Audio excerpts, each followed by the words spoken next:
À l'ère de la surinformation, de l'expertise à tout prix et de la normalisation des comportements sociaux, un constat s'impose avec une acuité presque douloureuse. Nous vivons dans une société qui craint l'excellence, qui écarte l'originalité et qui promeut la conformité comme vertu suprême. Cette réalité insidieuse, que nous acceptons souvent sans la questionner, est brillamment mise en lumière par le philosophe canadien Alain Deneau dans son essai La médiocratie. Dans un style incisif, Deneau dénonce l'émergence d'un régime où la médiocrité n'est plus une déviation tolérée, mais une norme valorisée, imposée, systématisée. Comment en est-on arrivé à ce que l'ordre moyen prenne les commandes du monde intellectuel, politique et professionnel? Pourquoi l'excellence fait-elle peur? Et comment la médiocrité s'impose-t-elle comme modalité dominante de la gouvernance moderne? Pour répondre à ces questions, il conviendra tout d'abord de définir la médiocratie et d'en analyser les principaux mécanismes, avant d'en étudier les conséquences sociales, culturelles et intellectuelles. Enfin, nous réfléchirons aux voies de résistance possibles face à cette tendance lourde de nos sociétés modernes. Le terme médiocratie puise ses racines dans le mot médiocrité, issu du latin mediocri, signifiant moyen. En français, il désigne ce qui n'est ni bon ni mauvais, ce qui se situe dans une moyenne prudente et sans éclat.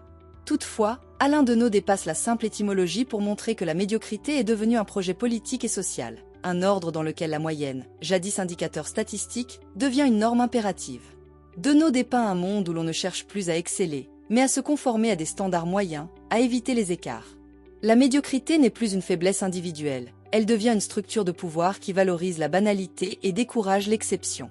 C'est cette banalisation de la moyenne qui rend impossible toute émancipation véritable, toute innovation risquée.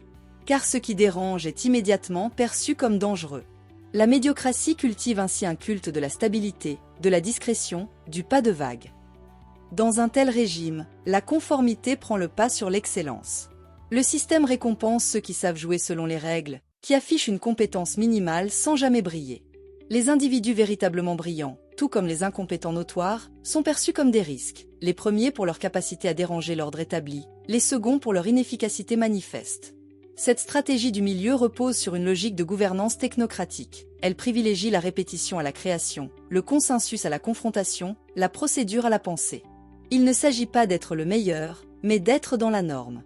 La promotion sociale devient un jeu d'apparence et de réseau. On progresse non par audace intellectuelle, mais par adhésion silencieuse aux règles tacites du jeu institutionnel. Dans les entreprises, dans les administrations, dans les écoles, c'est toujours le même profil qui est recherché, celui qui fait le travail, sans poser de questions, sans demander plus, sans déranger. La radicalité, l'originalité, la pensée critique deviennent des handicaps. L'une des conséquences majeures de la médiocratie est l'industrialisation de la pensée, notamment dans le monde du travail. La division extrême des tâches, tant manuelles qu'intellectuelles, entraîne une perte de sens généralisée. Le métier, autrefois source de fierté et d'identité, devient un emploi anonyme, interchangeable. Deneau s'appuie ici sur Marx, qui dès le XIXe siècle, dénonçait la transformation du travail en simple moyen de subsistance. Dans la société contemporaine, ce processus est accentué. Les individus travaillent sans comprendre l'utilité de leurs tâches, sans implication personnelle, réduits à exécuter des opérations fragmentées. Cette fragmentation est aussi cognitive. On n'attend plus d'un travailleur qu'il pense globalement, mais qu'il exécute localement. Le sens global du travail est perdu, remplacé par des indicateurs de performance.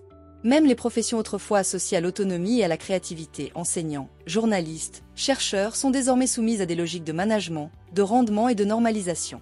Le travail devient un acte purement mécanique, dépourvu de lien avec l'identité ou la communauté. Cette aliénation nourrit un mal-être professionnel généralisé, un désengagement, une crise du sens qui traverse tous les secteurs. Ce mécanisme touche aussi le monde académique. Les universités sont devenues des entreprises de production du savoir, orientées vers les attentes du marché. Des entreprises comme BP financent des chaires de recherche, orientant ainsi les axes scientifiques vers des intérêts commerciaux. Le chercheur n'est plus un penseur libre, mais un fournisseur de résultats attendus. Sa valeur se mesure au nombre de publications, à sa capacité à attirer des fonds, à répondre aux critères de performance. Cette subordination du savoir aux logiques financières dénature la mission intellectuelle de l'université et appauvrit la pensée critique. Les départements universitaires, dans leur volonté de survivre économiquement, adaptent leur offre à des logiques de consommation. Les étudiants deviennent des clients. Les cursus sont formatés pour plaire et non pour former.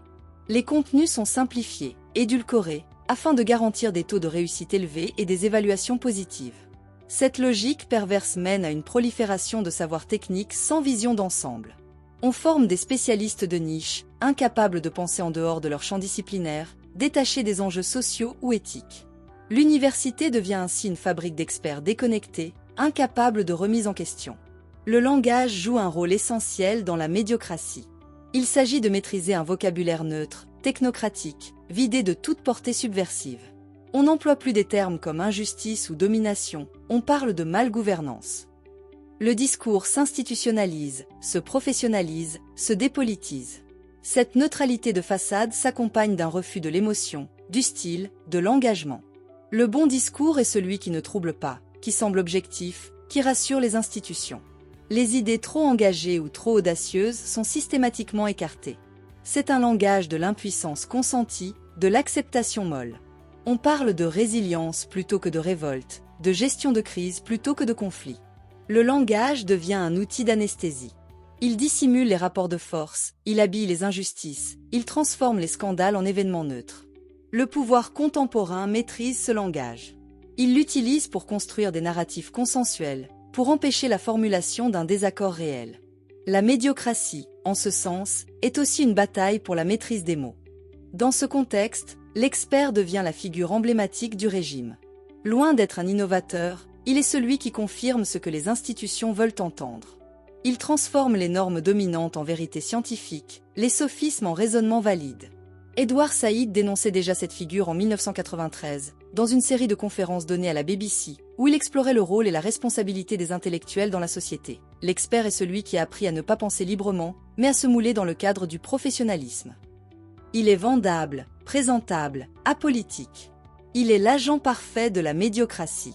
Ce rôle est renforcé par les médias, qui donnent la parole aux mêmes figures, aux mêmes analyses, dans une boucle autoréférentielle. L'expert médiatique n'éclaire pas, il rassure. Il valide l'opinion dominante en la parant de l'apparat du savoir. Il n'y a plus de place pour le penseur dissident, pour l'essayiste dérangeant, pour l'artiste visionnaire. Tous ceux qui ne jouent pas le jeu, qui refusent le langage codifié, sont écartés, discrédités ou ignorés. Face à ce constat, une question brûlante se pose. Est-il encore possible de penser librement ?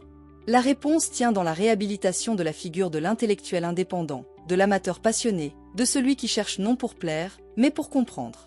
Edward Said insiste sur l'importance du doute, de la curiosité, de l'esprit critique.